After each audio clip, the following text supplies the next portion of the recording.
Ang walang kapantay na martial god, unang yugto. Kabanata 2011, mundo na tinatakan ng mga santo.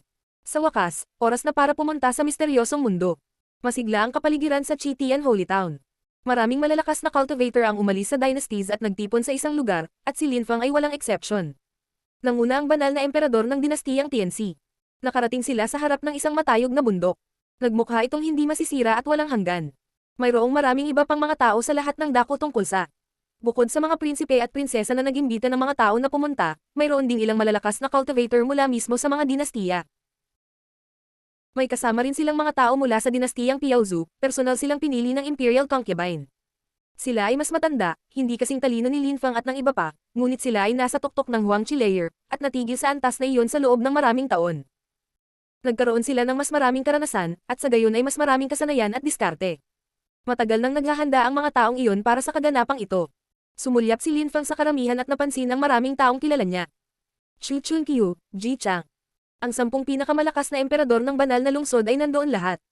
Pagkatapos ng araw ng Pathfinder sa banal na lungsod, hindi na marinig ng mga tao ang tungkol sa kanila dahil nakarating na silang lahat sa Chitian Holy Town. Bukod sa kanila, napansin din ni Linfang ang ilang kaibigan. Lang Ye, Dugu the Winner, Jun Moshi, the Prince of Sadness, the Ancient Sorcerer. Ang huling dalawa ay mula sa vast celestial ancient city. Ang prinsipe ng kalungkutan ay mukhang mas kakaiba kaysa sa nakaraan, at mas matikas din. Ang sinaunang mangkukulam ay mahiwaga. Matapos pumunta ni Linfang sa Holy City, ang 2 taong iyon ay medyo nawala, nananatiling maingat. Nagpunta sila sa Tianyuan Ancient City at nagpractice ng cultivation doon ng husto. Lahat ay umunlad. 3 tao na may mga king-type na katawan, lahat sila ay matataas na antas na mga emperador ngayon, sa isip ni Linfang, nakatingin kay Lang Ye at sa iba pa. Tumango si Lang Ye pabalik sa kanya. Ang tagal na nilang hindi nagkita. Sina Lang Ye at Dugu the Winner ay mga high-level na emperor na ngayon, mas mabilis na nakalusot kaysa sa kanya. Ang prinsipe ng kalungkutan at ang sinaunang mangkukulam ay mukhang mastuso. Ang Ancient Sorcerer ay misteryoso at hindi maarap. Sa vast celestial ancient city, sinabi ng mga tao na mayroon siyang Sorcerer King type na katawan. Ang mga uri ng hari ay itinuturing na pinakamahusay na mga cultivator pagdating sa pakikipaglaban, ngunit lahat sila ay nagustuhan pa rin ang pagsasanay sa paglilinang. Sa pagkakataong ito, magiging magandang pagkakataon na ikumpara ang kanilang sarili sa lahat ng mga henyo ng Dark Knight region. Siyempre, ang mga taong may king type na katawan ay may kalamangan, dahil na-counterbalance nito ang kanilang mga bahid. Sa sandaling iyon, isang tao mula sa Holy Spirit Dynasty ang lumitaw sa tabi ni Linfang. Holy Dynasty Prince, napili na ng Holy Spirit Dynasty ang pinaka-namumukod tanging babae para sa iyo, napakaganda at talented niya. Please be careful this time, at paglabas mo, pumunta ka sa dinastiya. Sabi ng taong iyon. Nagulat si Linfang at tumango. Hindi na niya ito naiwasan. Medyo nalungkot lang siya para sa babae. Mabuti, pupunta ako muli. Sabi ng matanda at bumalik sa Holy Spirit Dynasty. Ang banal na emperador ng dinastiyang TNC ay nagulat at ngumiti kay Linfang. Linfang, ikaw ang Holy Dynasty Prince ng Holy Spirit Dynasty. Oo, tumango si Linfang. Hindi siya masyadong nagsasalita. Ang banal na emperador ng dinastiyang TNC ay mukhang nagulat ngunit hindi masyadong nagtanong, nakangiti lamang na nag-iisip. Lahat, buksan natin ang mga selyo. May nag-anunsyo sa sandaling iyon. Ang lahat ng mga silweta ng Holy Emperors ay kumikislap at damapo sa harap ng isang bundok. Isang kahangahangang paglabas ng lakas ang bumangon sa lahat. Ang mga banal na emperador ay nagsimulang gumawa ng mga selyo ng kamay at sinalakay ang bundok gamit ang isang sinaunang pamamaraan. Makalipas ang maikling panahon, may dumagundong. Bumukas ang bundok, at lumitaw ang mga pattern. Kumikislap ang nakasisilaw na mga ilaw ng layunin ng Dao. Nagulat ang mga tao sa mga pattern na iyon. Anong kakaibang bagay, naglalaman ito ng layunin ng Dao. Lahat, bitawan ang iyong lakas ng Dao at ipasok ang pattern. Ganyan mo ma-access ang historical remains. Sabi ng mga Holy Emperors.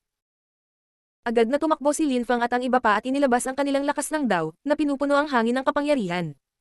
Sa mundo ng paglilinang, maraming paraan, at maraming uri ng Dao.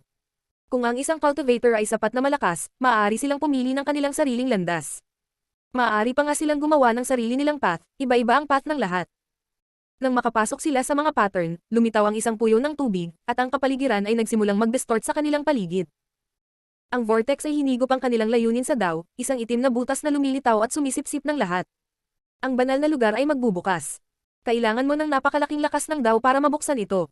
Walang pwedeng pumunta doon mag-isa. Sa makatuwid, isang pangangailangan na maraming tao ang pumunta doon ng sabay-sabay. Maglabas ng lakas ng Dao hanggat kaya mo. Isang boses ang nagsalita ng malakas. Ang lahat ay naglabas ng higit pang lakas ng Dao. Hindi katakataka na ang mga inapo ng mga dinastiya ay hindi maaaring pumunta doon ng mag-isa, ang banal na lugar ay isang nakakatakot na lugar, naisip ng karamihan. Ang puyo ng tubig ay patuloy na hinihigop ang lahat kahit na ito ay unti-unting nawala. Ang mga pattern ay naging isang gate. Bukas ang tarangkahan ng mahiwagang mundo. Lahat, mangyaring pumasok sa mahiwagang mundo. Mahinahong sabi ng mga emperador. Sa isang iglap, lahat ng mga henyo ay tumalon sa gate. Ano ang mangyayari kung ang mga dakilang emperador ay pumunta doon? Tanong ni Lin Feng kay Piao Zhu. Hindi makalapit ang mga dakilang emperador. Sinubukan ng ilang dakilang emperador noong nakaraan, ngunit namatay sila sa kalunos-lunos na kalagayan. Sagot ng prinsesa. Tumanggo si Lin Feng at walang sinabi. Habang tumatawid ang mga tao sa gate, sinabi ni Prinsesa Piao Zhu. Pumasok din tayo. Tumitaw sila sa isang tiwangwang na lugar, na puno ng sinaunang aura. Parang naglakbay sila pabalik sa nakaraan. Kasabay nito, ang isang liwanag na sinag sa kalangitan. Sa di kalayuan, lumitaw ang isang sinaunang puting palasyo. Isang binata ang nakatayo doon, nakatingin sa karamihan ng tao. 100 taon na ang lumipas. Tumunog ang isang kampana na hindi tumunog sa nakalipas na 100 taon. Kasabay nito, sa isang sinaunang bundok sa di kalayuan, isang malakas na cultivator ang nagtaas ng kanyang kamay at tumingin sa malayo. Ang kanyang mukha ay malamig habang sinasabi niya ang masama. Sa wakas, may mga taong dumating. Sa sandaling iyon, maraming tao ang nagtaas ng ulo at tumingin sa paligid. 100 taon, sa wakas, ang mga taong iyon ay naririto. Ang sinaunang mundong iyon ay nabuklod at iniwan.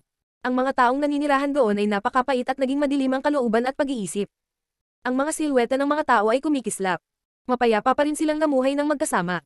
Wala pa silang nahanap na kayamanan kaya wala pa ring kabuluhan ang pagpatay sa isa't isa. Kailangan nilang magpanatili ng lakas para mamaya. Biglang umihip ang malakas na hangin. Itinaas nila ang kanilang mga ulo at nakita ang isang dambuhalang grupo na umaakyat sa kanila. Isang ulap ng alikabok ang lumitaw sa likuran nila. Mga hayop, anong uri ng mga hayop? Kalahating tao kalahating hayop, mga taong may ulo ng ahas, malalaking bato na may ulo ng tao, iwaw, ano ang mga bagay na iyon? Duguan ng mga mata ng mga hayop, mukhang walang takot, malupit, at brutal. Sandaling natigilan ang mga cultivator na kara-rating lang. Ang mundong ito ay nakatatak sa napakatagal na panahon na ang mga buhay na nilalang ay nagbago ng iba, naisip ni Lin Feng. Iyon ay isang maliit na mundo, walang duda. Matagal na itong tinatakan ng mga banal, kaya ang mga buhay na nilalang ay nagbago ng iba. Tara na at pumatay. Isang grupo ng mga tao ang bumangon sa hangin at itinapon ang kanilang mga sarili sa mga halimaw na iyon. Ang isa sa kanila ay naging isang gintong sinag ng ilaw nang lumitaw ang isang buhawi sa paligid niya. Mamatay. Sabi ni Zuo Qing, tumakbo papunta sa grupo ng mga hayop. Ang nakakatakot na mga gintong ilaw ay gumalaw na parang kidlat.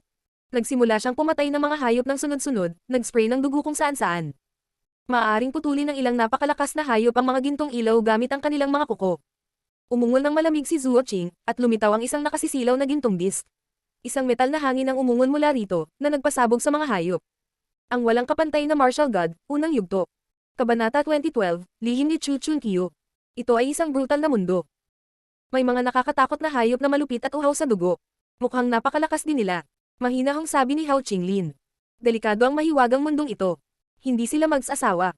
Tara na, sabi ni Prinsesa Piao Zhu. Sinimulan din ng kanilang grupo ng mga tao na patayin ang mga hayop. Gumamit si Lin Feng ng mga suntok, ang kanyang mga kamao ay nakakasilaw at kasing talas ng mga espada.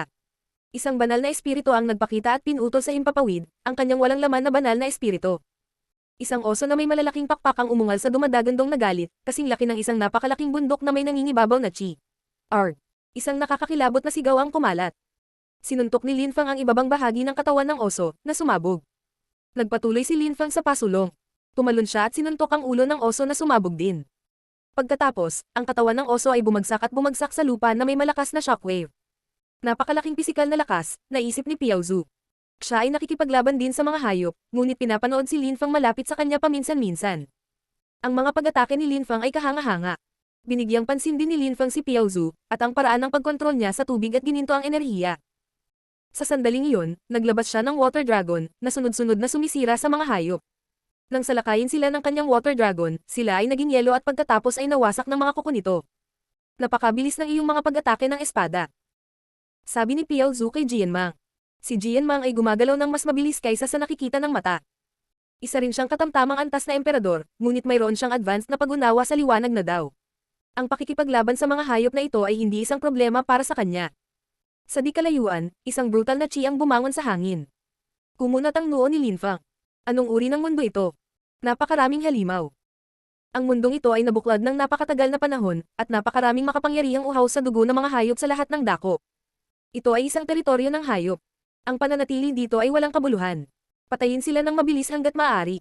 Sabi ni Piao Zhu habang pinapatay ang mga hayop. Naglabas si Lin Feng ng mas maraming banal na espiritu at sunod-sunod na inatake ang mga hayop, sinusubukang patayin sila ng mabilis hanggat maaari. Si Prince Chen at Prince Yan ay napakalakas din. Ang mga nasa katanghaliang gulang na mga emperador na ipinadala ng dinastiyang TNC ay napakalakas din. Sama-sama, ang pagpatay sa lahat ng mga hayop na ito ay hindi isang problema sa lahat. Kung ang mga prinsipe at prinsesa ay dumating na mag-isa, hindi ito magiging madali. Mawawasak na sana sila sa isang kisap mata. Sa wakas, si Lin Feng at ang iba ay napapaligiran lamang ng dugo. Mayroong karagatan ng mga bangkay at nagkakalat ng hayop na chi sa likuran nila. Si Prince Chen at Prince Yan ay patungo na sa magkaibang direksyon. Tara na. Sa labas ng mapanglo na lugar na iyon ay dapat na ang tunay na sinaunang larangan ng digmaan. Marahil ito ay naging isang tunay na mundo. Maaaring maraming malalakas na cultivator doon. Dapat tayong maging maingat, narinig ko na ang mga taong iyon ay napakalakas. Sabi ni Prinsesa Piao Zhu. Lahat sila ay lumipad sa unahan sa kanilang pinakamabilis na bilis. Kasabay nito, ang isa pang grupo ng mga tao ay pumatay ng mga hayop at sumusulong. Naghiwa-hiwalay si Chu Chunqiu, ang iba pang miyembro ng Celestial Godly University, gayon din ang mga miyembro ng Dynasty. Tumingin si Chu Chunqiu sa paligid. Ang mga henyo mula sa Dark Knight region ay hindi kapanipaniwala. Bulong ni Chu Chunqiu.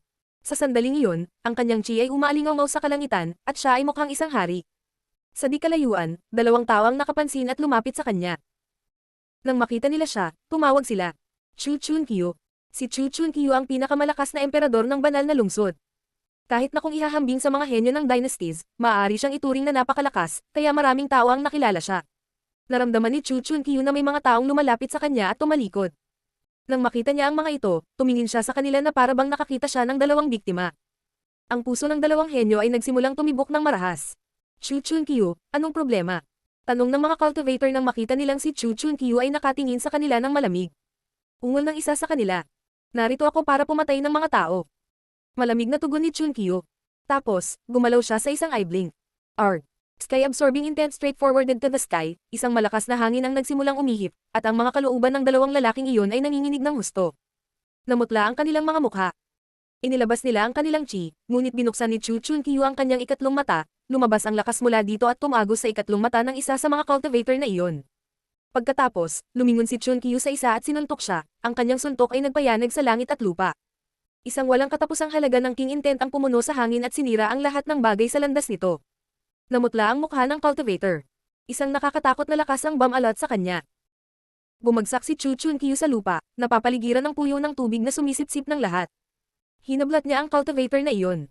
Ang kanyang dambuhalang kamay ay nagpanginag ng malakas sa kaluluwa ng lalaki, pakiramdam niya ay napakaliit sa tabi ng mga enerhiyang iyon. Hinawakan siya ni Chu Chunqiu at hinawakan sa kanyang mga kamay at tinitigan siya na parang tumitingin sa isang langgam, sinisira ang kanyang lakas. Ang lalaki ay lumiit sa isang maliit na sukat at pagkatapos ay lumipat patungo sa ikatlong mata ni Chu Chunqiu.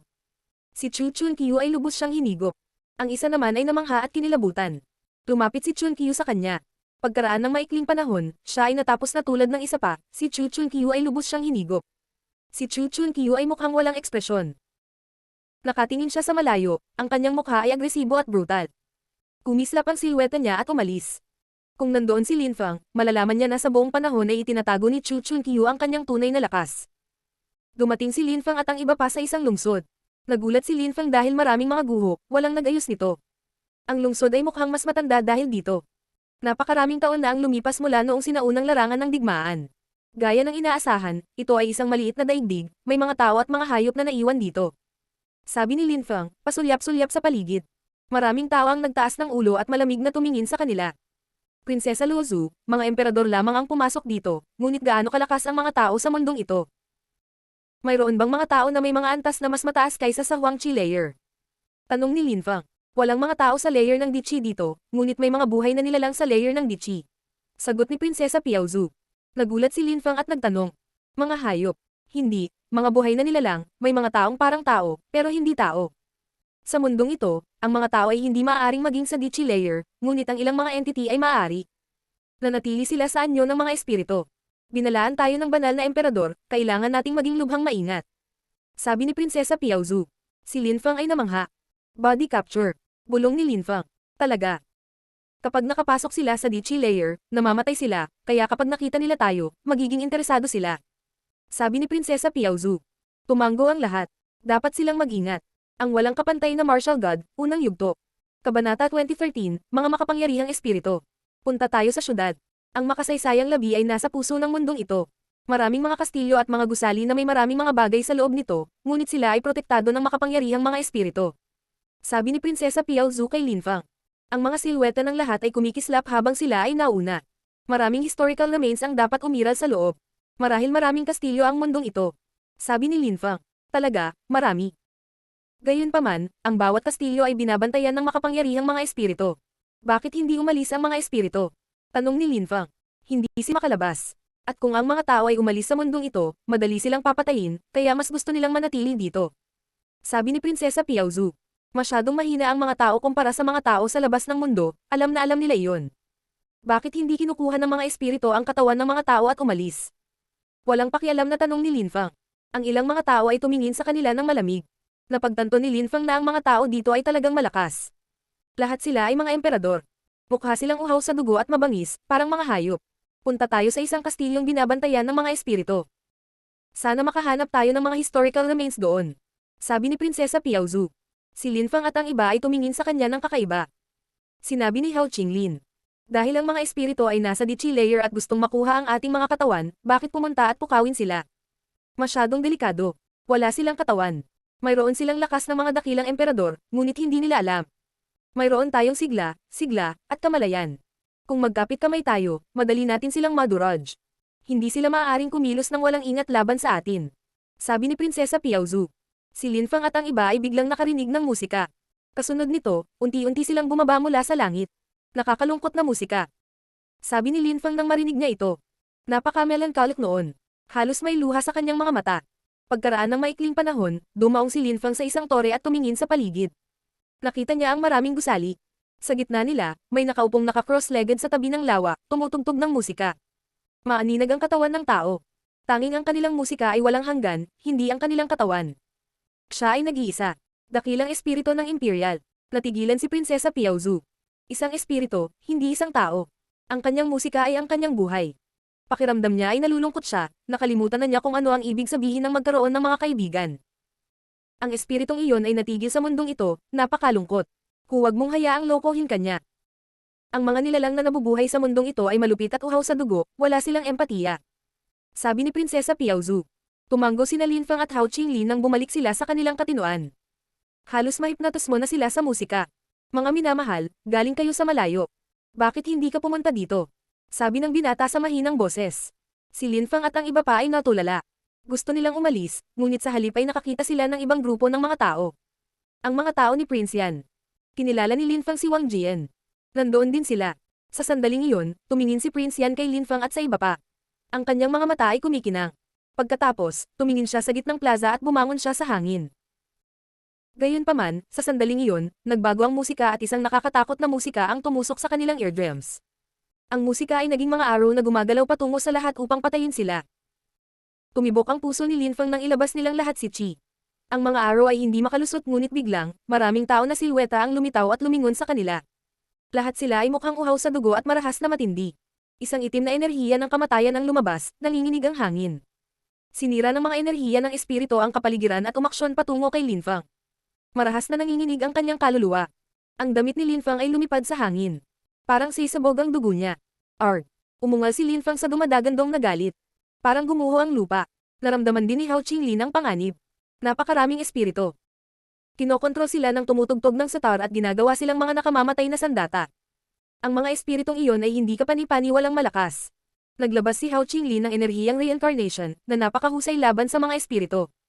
Marami sa kanila ang nawala agad. Ang mga ilaw ng espada ni Jian Mang ay pumatay ng anuman, tao o espiritu.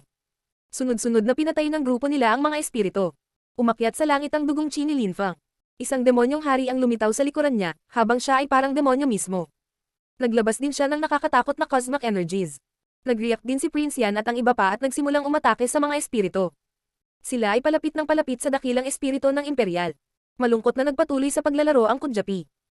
Ibinaba ng kakaibang binata ang kanyang ulo at mahinahong sinabi. Lahat kayo ay nanggaling sa napakalayo, hindi ninyo alam kung ano ang pakiramdam ng malungkot. Alam mo kung bakit tayo nandito. Nagsalita ang isang malakas na cultivator sa tabi ni Prince Yan. Huwag magmadali. Ang mga makasaysayang labi ay hindi tatakas. Kulang ang tao. Walang pakialam na sabi ng lalaki. May mga makasaysayang labi sa kastilyong ito. Tanong ni Prince Yan. Siyempre. Kung hindi, bakit ko babantayan ito? Sagot ng dakilang espiritu ng imperyo. Nakita ko, kaya, kamahalin, maaari ka bang manguna? Tanong ni Prince Yan. Hindi iyon madali. Kailangan mong pagbayaran iyon. Gusto mo may gawin kami para sa'yo? Malamig na tanong ni Wang Jian. Talaga. Sabi ng espiritu na tumatango. Ano? Mahinahong tanong ni Prince Yan. Ang dakilang imperial na espiritu ay madaling mahanap ang makasaysayang labi ngunit hindi nila siya mapagkakatiwalaan. Ayon sa mga alamat, sila ay lubhang marahas at uhaw sa dugo. Paano posibleng makipagtulungan sa kanila ang isang espiritu? Tulungan mo akong makakuha ng lungsod, at pagkatapos ay dadalhin kita sa mga labi ng kasaysayan. Sa ganoong paraan, makukuha mo ang makasaysayang labi ng dalawang lugar. Mahinahong sabi ng espiritu. Gusto mong patayin natin ang isa't isa, tama ba? May nanghuhula ng may yelo. Nang dumating ang mga tao sa mundong ito, una nilang nais na makahanap ng mga lungsod at gusali upang mahanap ang mga labi ng kasaysayan.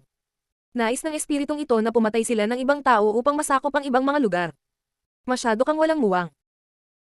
Sa lugar na ito, mayroong 9 na kastilyo, at bawat kastilyo ay binabantayan ng isang espiritu, tulad ko. Dahil narito ka, kung hindi natin masakop ang kanilang mga teritoryo, darating sila at sakupin ang isang ito. Kakalabanin nila tayo. Huwag mong kalimutan ang iyong layunin. Malamig na tugon ng espiritu. Si Lin Fang at ang iba ay nanginginig. Ang mga dynasties ay nag-imbita ng napakaraming malalakas na cultivator dahil ayaw nilang magkaroon ng mga labanan sa pagitan ng kanilang mga tao. Matagal na silang nagpapadala ng mga tao sa misteryosong mundong iyon, malamang alam na nila ang mga bagay na iyon. Bakit kailangan mo ng mga kastilyo? Gusto niyang palawakin ang kapangyarihan niya. Kaya niyang sumipsip ng lakas ng ibang espiritu.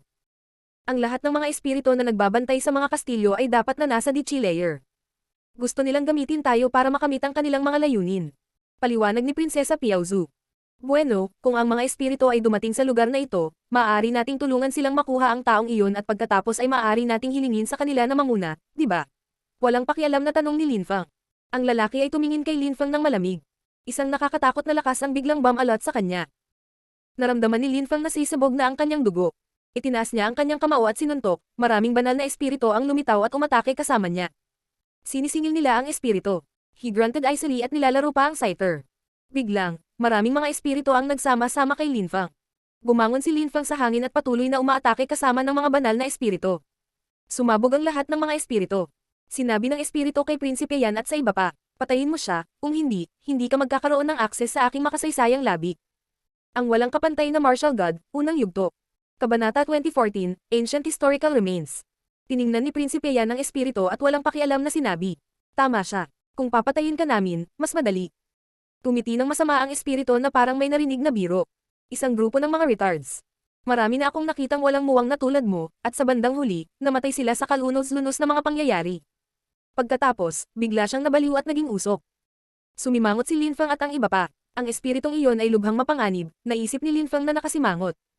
Pagkatapos, sinabi niya, halika at hanapin natin ang ating sarili. Yes. Tumango naman ang iba. Maaari lamang silang umasa sa kanilang sarili. Inilabas ng ilang tao ang kanilang makajos na kamalayan at siniyasat ang lugar. Naramdaman nila na walang laman ang kastilyo. Bumaba ka na. Sa sandaling iyon, ibinaba nila ang kanilang mga ulo at nakita ang isang espiritu na walang chi. Tinanong nila siya, may mga makasaysayang labi ba sa 9 na kastilyo? Itinaas ng espiritu ang kanyang ulo at tumingin kay Lin Fang at sa iba pa ng magalang, tumatango. Nasaan sila? Hindi ko alam, ang mga tagapag-alaga lamang ang nakakaalam. Sagot ng espiritu. Bakit walang tao sa mga kastilyo? Malamig na tanong ni Prinsesa Piaozu. Mga tao. Ang espiritu ay mukhang takot na takot, ang kanyang bibig ay kumikibot, hindi siya nang ahas na magsalita tungkol doon. Magsalita ka, sabi ni Prinsesa Piaozu. Nakakatakot ang itsura niya. Ang espiritu ay mukhang natakot, biglang bumangon sa hangin at nagsabi. Hindi ko alam. Gusto mong mamatay. Sabi ng isang matandang lalaki na kasama nila sa espiritu. Gayunpaman, sa sandaling iyon, nakarinig sila ng sitar, lumitaw ang isang death spear, at ang matandang lalaki ng dinastiya ay lumipat pabalik. Ang sibat ay bumulusok sa espiritu at ito ay nawala. Biglang lumingon si Lin Fang at tumingin sa malayo. Malamig na ngumiti ang espiritu sa kanila. Hari ako sa kastilyong ito. Kung hindi mo ako iginagalang, hindi ka magkakaroon ng akses sa historical remains. Pumunta kami sa labas ng lungsod at tumingin sa paligid. Malamig na sabi ni Lin Fang. Nagsimula nang umalis ang grupo nila. Hinatak ng espiritu ang mahabang mukha. Lumitaw si Lin Fang at ang iba pa sa labas at nakakita ng maraming tao. Tumapag si Lin Fang sa harap ng isang nasa katanghaliang gulang na lalaki at nagtanong. Kamahalan, bakit walang tao sa mga kastilyo? Natatakot ba sila sa mga espiritu? Mga dayuhan. Walang pakialam na tanong ng lalaki. Tumanggaw si Lin Fang. Alam nila na ang mga espiritu ay maaaring magnakaw ng mga katawan ng mga tao. Iyon ba ang dahilan kung bakit natakot ang mga tao na pumunta doon? Ang mga dakilang espiritu ng Imperial ay maaaring sumipsip ng chi at dugo ng mga tao. Maaari nilang gamitin ang mga tao upang lumikha ng mga espiritu na kinokontrol at ginagamit nila sa pag-atake. Gayunpaman, kung wala silang katawan, umaasa sila sa kanilang mga kastilyo. Maaring nakaugnay ito sa mga labi ng kasaysayan, ngunit hindi ako sigurado. Kung mas malakas sila, mas malakas ang kanilang espiritual na mga alipin. Gayunpaman, hindi sila maaaring umalis sa kanilang mga kastilyo. Kapag sila ay naging sapat na malakas, maaari nilang gamitin ang body capture. Galing ka sa ibang bansa, mag-ingat ka at mag-ingat ka. Magalang ngunit walang pakialam na sabi ng kausap. Umalis siya. Wala siyang ganang kausapin ng sobra si Lin Fang. Masama ang tingin ng lalaki. Kung si Lin Fang at ang kanyang mga kaibigan ay hindi naging napakalakas, hindi niya sila papansinin. Si Lin Fang at ang iba ay nakatingin sa malayo. Ang ilang mga tao ay tumingin pabalik sa kanila na may madilim na intensyon. Ang Great Imperial Spirits ay nakakatakot at tuso. Kaya nilang sumipsip ng dugo ng mga tao para lumakas, at gusto nilang lumaban ng mga tagalabas sa isa't isa. Gayunpaman, ang mga tagalabas ay kailangang maghanap ng solusyon kung nais nilang ma-access ang mga labi ng kasaysayan. Ang Great Imperial Spirits ay walang pakialam sa anuman o sinuman, handa silang pumatay ng ibang mga espiritu at tao. Gusto lang nilang lumakas at lumakas, iyon lang ang pakay nila. Wala kang ibang pagpipilian. Sabi ng isang malakas. Tumingon si Lin Fang at nakita ang isang napakalaking mukha sa kalangitan. Iyon ay ang masamang espiritu. Malamig siyang ngumiti. Bumalik ka, kung hindi mo ako tinulungan na patayin ang mga nanghihimasok, papatayin ka nila. Wala kang pagpipilian. Nawala ang masamang espiritu. Hinatak ni Lin Fang at ng iba pa ang mahabang mukha. Paumanhin, ang aking kaalaman ay limitado. Makakarating tayo sa mahiwagang mundo kada daang taon lamang. Paumanhin ni Prinsesa Piaozu. Walang problema. Hayaang kunin ng kalikasan ang landas nito. Balik na tayo. Malamig na sabi ni Lin Fang. Pumunta sa lungsod. At patayin ng iba pang mananakop. Sabi ni Prinsesa Piaozu kay Lin Fang. Maaari nating durugan ang hanggal na bagay na iyon at pagkatapos ay hanapin ang mga makasaysayang labi, mahahanap natin ang mga ito sa lalong madaling panahon o huli. Sabi ni Lin Fang, na nagpakawala ng nakakatakot na enerhiya. Nanginginig sa takot ang prinsesa. Nagtungo sila sa kastilyo, naghihintay sa kanila ang espiritu. Sinabi niya nang walang pakialam. Nakagawa ka na ba ng desisyon? Tumalon si Lin Fang pasulong, ang kanyang mga mata ay naging itim, ang layunin ng kamatayan ay tumaas sa hangin. Ang masamang espiritu ay umungon ng malamig, nagulat sa biglaang pag-atake. Nagsimula na naman siyang tumugtog ng sitar. Gayunpaman, sa parehong oras, nagsimulang kumulo ang dugo ni Lin Fang. Lumitaw ang apoy nang nagsimula siyang magningning ng may kapangyarihan. Isang apoy na banal na espiritu ang lumitaw sa hangin at naging sun sword. Isang kamatayang demonyo ang banal na espiritu ay lumitaw din at tumingin sa paligid. Inihagis ni Lin Fang ang sarili sa masamang espiritu. Hindi mo alam kung paano ibahin ang mabuti sa masama. Umungol ang masamang espiritu. Lumitaw ang mga silweta at sinisingil si Lin Fang. Hari ng karunungan banal na espiritu. Binuksan ni Lin Fang ang kanyang ikatlong mata at lumitaw ang 5 Wisdom Kings. Mukha silang galit na galit habang inaatake nila ang mga espiritu. Ang mga bakas ay bumagsak sa masamang espiritu. Mamatay. Itinaas ni Lin Fang ang kanyang kamao at ang 5 banal na espiritu ay nagpatuloy sa pagdurog sa masasamang espiritu. Isang nakasisilaw na matalim na espada ang lumitaw at gumuhit sa kalangitan, na humahati sa langit at lupa. Pinutol ng espada ang masamang espiritu, at maraming espiritu ang lumipad patungo kay Lin Fang. Mamamatay ka, sigaw ng isang boses. Sinubukan siyang habulin ni Prinsesa Piaozu at ng iba pa ngunit biglang may lumitaw na ambon at naging milyon-milyong mga sinulid. Nawala ang masamang espiritu sa loob. Kung wala siyang nangunguna sa daan, hindi magiging madali ang paghahanap ng tamang landas. Sabi ng isa sa mga bantay ni Prinsesa Piaozu. Dahil may siyam na palasyo, sigurado akong alam ng ibang guardians kung nasaan ang historical remains. Kung hindi sila manguna, papatayin na lang natin silang lahat at saka magsasama tayo ng mga katutubo para tulungan tayong hanapin sila. Sabi ni Lin Fang. Nanginginig ang mga matatanda. Ang Imperial Concubine ay may magandang pakiramdam ng paghuhusga. Si Lin Fang ay talagang malakas at matalino. Kahit na hindi masyadong malakas ang masamang espiritu, isa pa rin siyang dakilang emperador, talagang malakas na may makapangyarihang kaluluwa. Gayunpaman, inapi siya ng 5 Wisdom Kings at hindi siya nakatiis kahit isang atake. Nagpatuloy si Lin Fang at ang iba pa sa paglipad. Biglang bumalik si Prince Yan at ang iba pa. Tinanong ni Prinsipe Yan si Prinsesa Piaozu. Napatay mo ba ang espiritu? Hindi pa rin siya mangganduna. Sagot ni Prinsesa Piaozu. Bobo, hindi mo ba alam na kung wala siya, malamang hindi natin mahahanap ang pasukan. Dapat ay inapilang natin siya ng konti. Malamig na sabi ni Prince Yan. Prinsipe Yan, si Prinsesa Piao Zhu ay mula sa dinastiyang TNC, bantayan mo ang iyong mga salita. Sabi ng isang matandang lalaki sa tabi ni Prinsesa Piao Zhu. Basta, sino ka sa tingin mo para kausapin ako? Iniluwa si Prinsipe Yan ng walang pakundangan. Nagpa siya akong patayin ang masamang espiritu. Mahinahong sabi ni Lin Feng. Dahan-daang lumingon si Prince Yan kay Lin Feng at sinabi. Lin Feng, kahit na inimbitahan ka ng TNC Dynasty, mas mabuting huwag mong sirain ang mga plano ko. Ginagawa ko ang lahat ng gusto ko, hindi mo ako lingkod. Huwag mong subukan na makipaglaro sa akin ng matalino. Masiglang sagot ni Lin Feng. Tinitigan ni Prince Yan si Lin Feng, nananatiling tahimik ng ilang segundo at sinabing malamig. Mas mabuting hanapin mo ang mga labi ng kasaysayan. Mas mabuting kausapin mo ako sa ibang paraan. Sagot ni Lin Feng. Naninigas ang mukha ni Prince Yan at ng iba pa. Nagsimulang bumuo ang isang hindi nakikita at hindi nasasalat na lakas ng mapang api.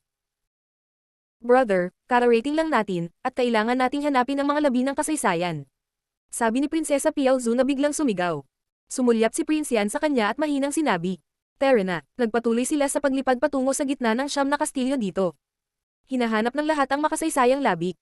Ang walang kapantay na martial god, unang yugto. Kabanata 2015, hindi kapanipaniwalang espada. Ang masamang espiritu ay nasa gitnang bahagi ng kanyang teritoryo, siya ay nasugatan ng espada ni Lin Feng na si Qi.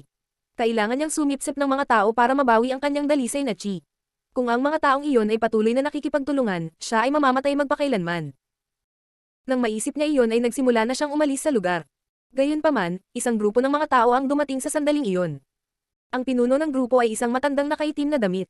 Nang makita niya ang Qi ng masamang espiritu, ngumiti siya ng masama. Saan ka pupunta? Malamig na tanong ng matandang nakaitim na damit.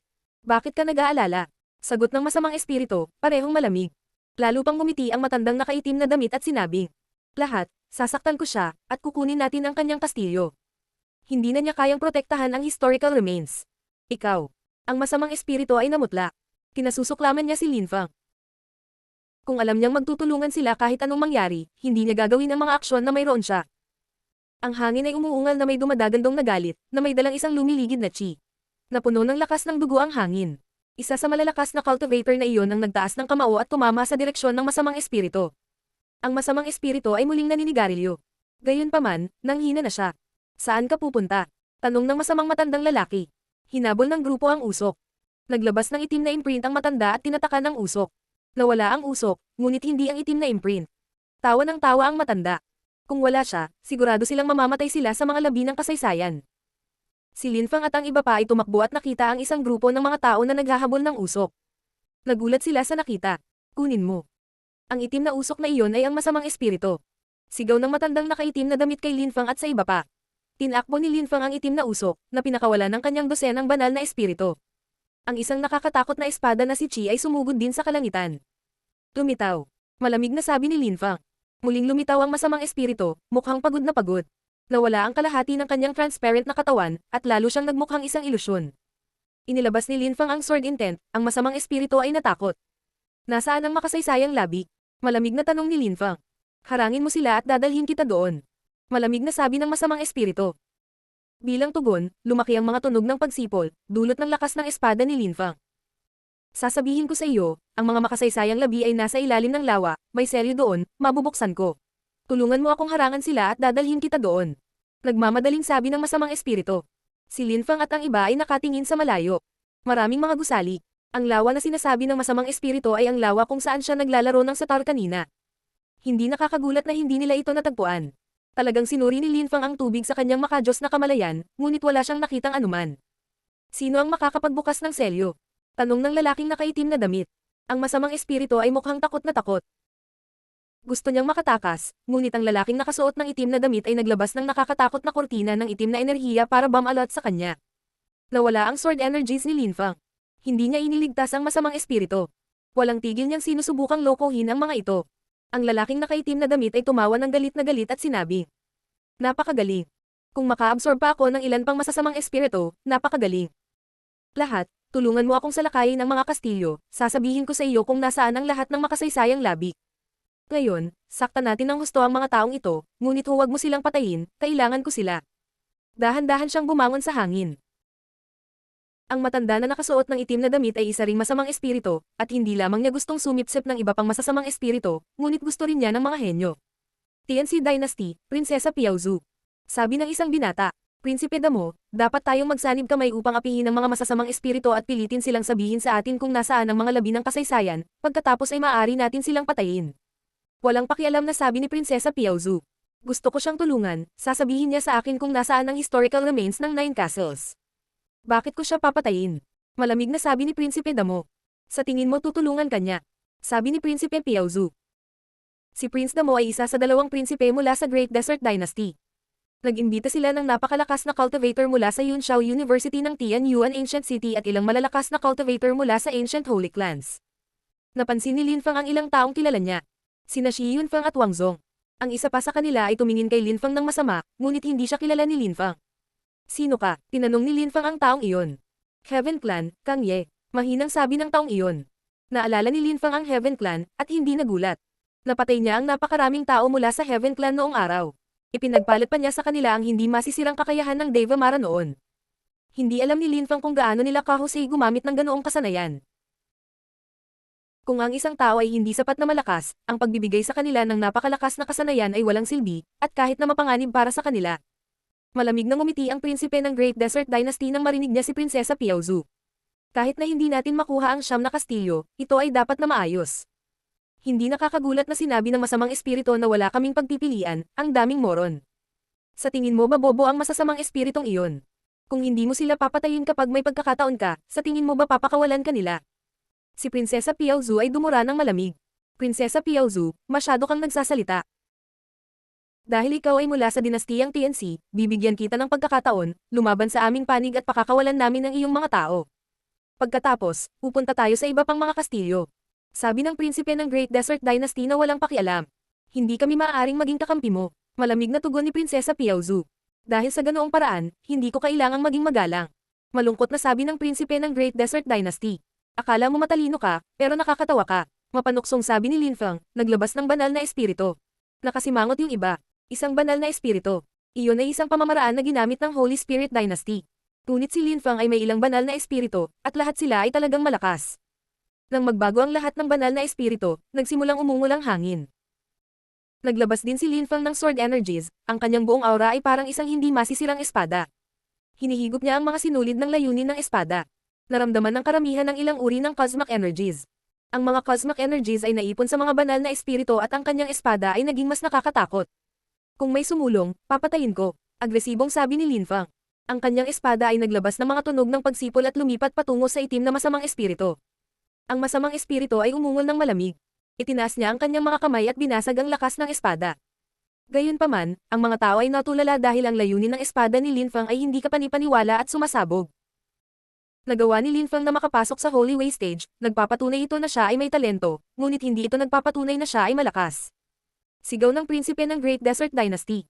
Dahil sa ganoong paraan, ipapakita ko sa iyo. Panunuya ni Lin Fang. May gustong makita kung gaano kalakas si Lin Fang. Bakit hindi mo subukan? Malamig na sabi ng prinsipe ng Great Desert Dynasty. Si Kang Ye ay nagpakawala ng nakakatakot na kapangyarihan ng Heaven Dao, dinadala ito habang tumatakbo siya pasulong.